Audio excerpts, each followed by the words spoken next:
honneur, magnificence au vainqueur de tous les temps. Gloire, honneur, magnificence au vainqueur de tous les temps. Gloire, honneur, magnificence au vainqueur de tous les temps. Ta victoire est toujours d'actualité et continue toujours d'accomplir les grandes choses dans notre vie. Ta victoire est éternelle. Il n'y aura plus d'autres conflits. Satan ne pourra plus jamais revenir à la charge pour remettre en cause ce que tu as fait sur la croix. C'est fait et c'est fait pour toujours. C'est fait et ses effets nous sont infiniment bénéfiques. Je veux te remercier, Père. Je veux te remercier, Père. Je veux te louer, Seigneur. Je veux te louer de tout mon cœur pour ce que tu as fait pour nous, Seigneur. Personne ne pouvait nous racheter. Personne n'avait les moyens pour nous libérer des griffes de Satan. Mais tu as accepté de payer le prix. Tu as livré ta vie sur la croix et que ton sang nous a rachetés. Béni sois-tu, Père, ton puissant roi de gloire. Reçois honneur, reçois honneur, reçois honneur, reçois la gloire d'éternité en éternité. C'est au nom de Jésus, j'ai prié. Amen. Béni soit le nom de l'Éternel pour ta vie, mon frère, ma soeur. Je remercie le Seigneur spécialement pour toi, parce qu'il t'a plu, effectivement, le Seigneur t'a mis à cœur de nous accompagner, de nous suivre dans cette émission. Que le Seigneur te bénisse abondamment.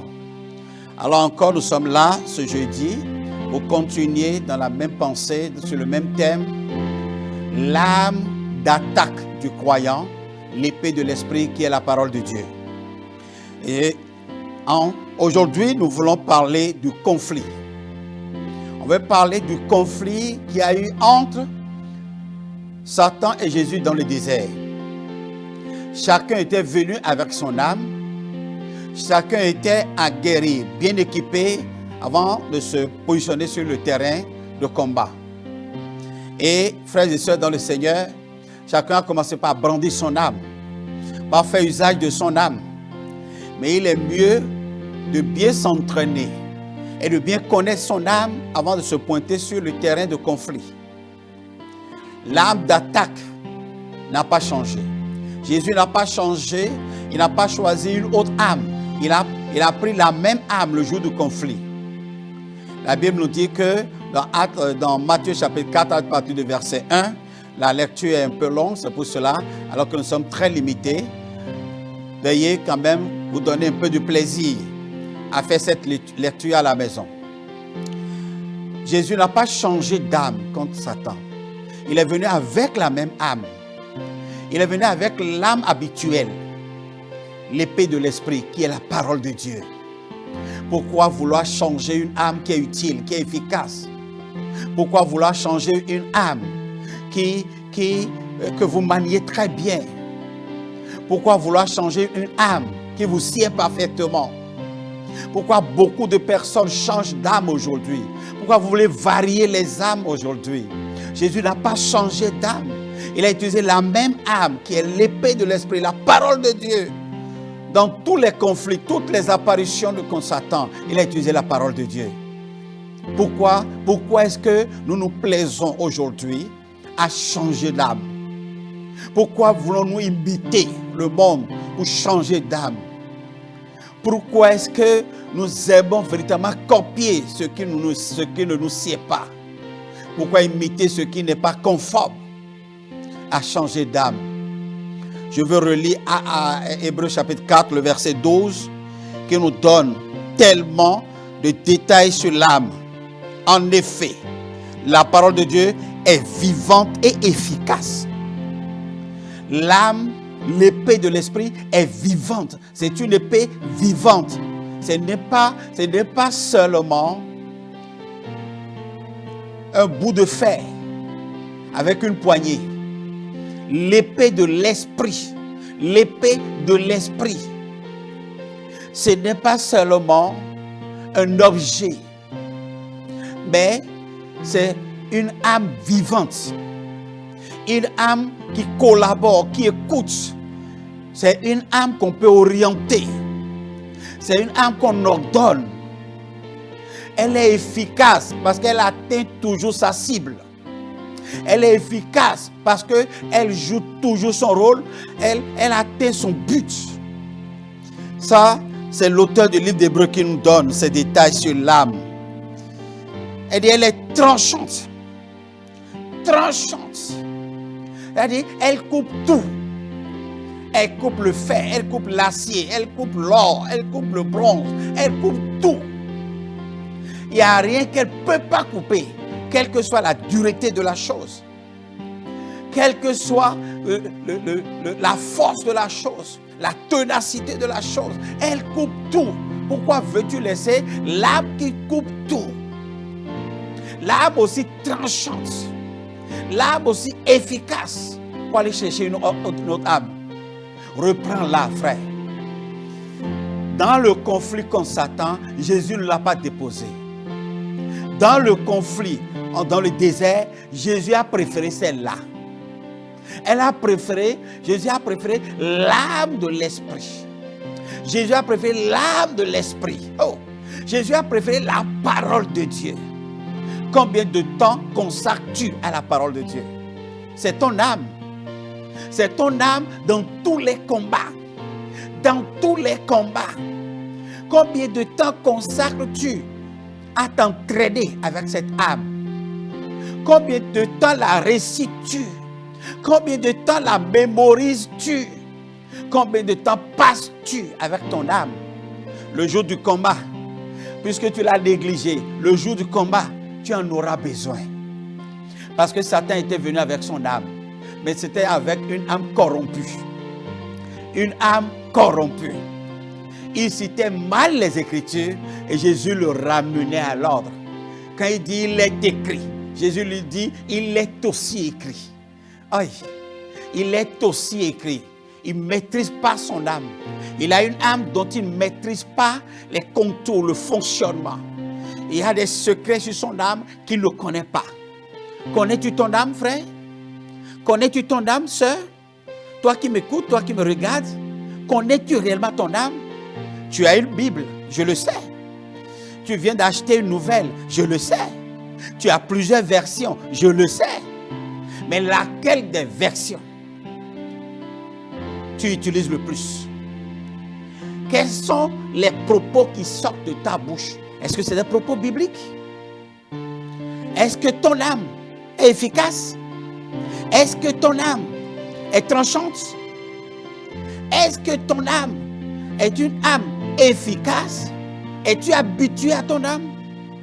T'entraînes-tu régulièrement avec ton âme? Que peux-tu faire avec ton âme?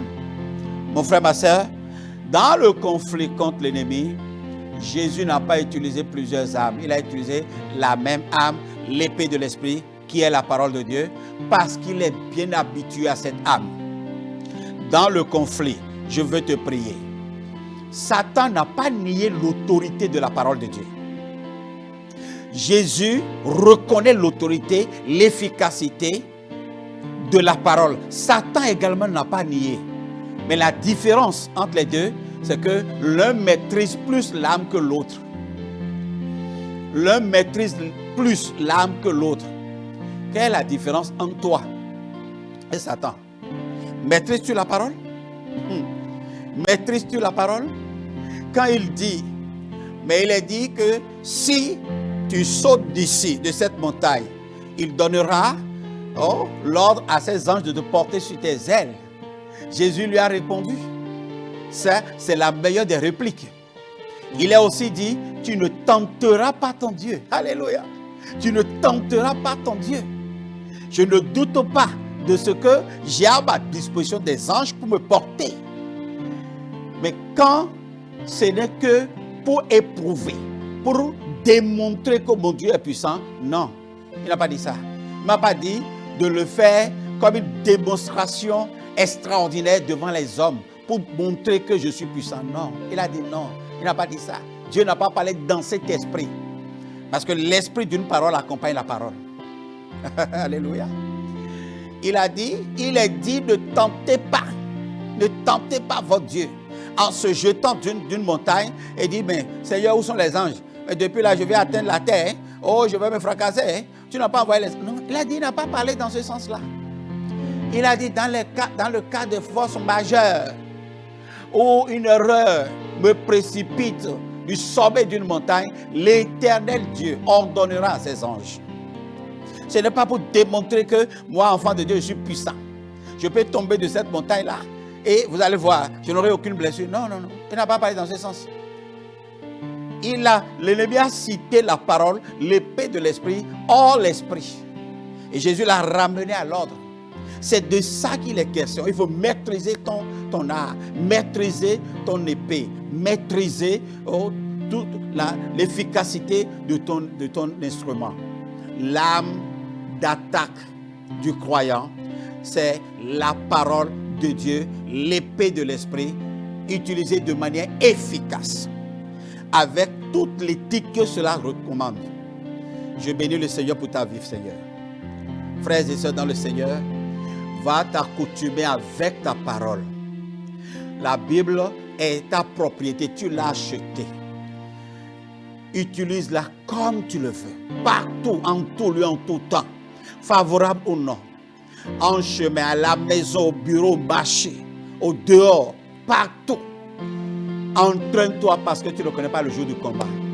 Tu ne sais pas quand est-ce que l'ennemi viendra avec son âme, l'âme corrompue, pour te frayer, pour te faire peur, pour te faire fuir, alors que c'est toi qui dois le mettre en fuite. Père, je viens prier, éternel roi de gloire, pour un frère, pour une soeur. Je prie, Seigneur, pendant que tu es en train de nous parler chacun, son cœur vibrait et se demandait, mais pourquoi ai-je laissé l'étude de la Bible? Pourquoi je reporte toujours à demain? Celui qui ne sait pas lire et écrire est en train de se morfondre pour dire, si Dieu m'avait donné l'occasion d'aller à l'école. Non, tu n'as pas besoin, ce n'est même pas une excuse. Pourquoi? Parce que toutes les langues sont écrites aujourd'hui et étudiées. Et tu peux étudier ta langue. La Bible se trouve, par la grâce de Dieu, aujourd'hui traduite dans presque toutes les langues, les grandes langues du monde. Père, fais grâce à quelqu'un. Fais grâce à quelqu'un. Fais grâce à quelqu'un. Jésus, fais grâce à quelqu'un ce matin, en ce moment, pour que, Seigneur, il puisse véritablement s'habituer à l'épée de l'Esprit qui est la parole de Dieu et revenir à toi, faire les choses comme tu le veux, comme tu l'attends, et que ton nom soit glorifié au travers de lui. Merci, Papa Père. Honneur, gloire, magnificence à toi pour ce que tu fais. Nous savons que tu fais toujours au-delà de ce que nous te demandons et de ce que, Père, nous attendons de toi. Merci infiniment. Au nom de Jésus, j'ai prié. Amen.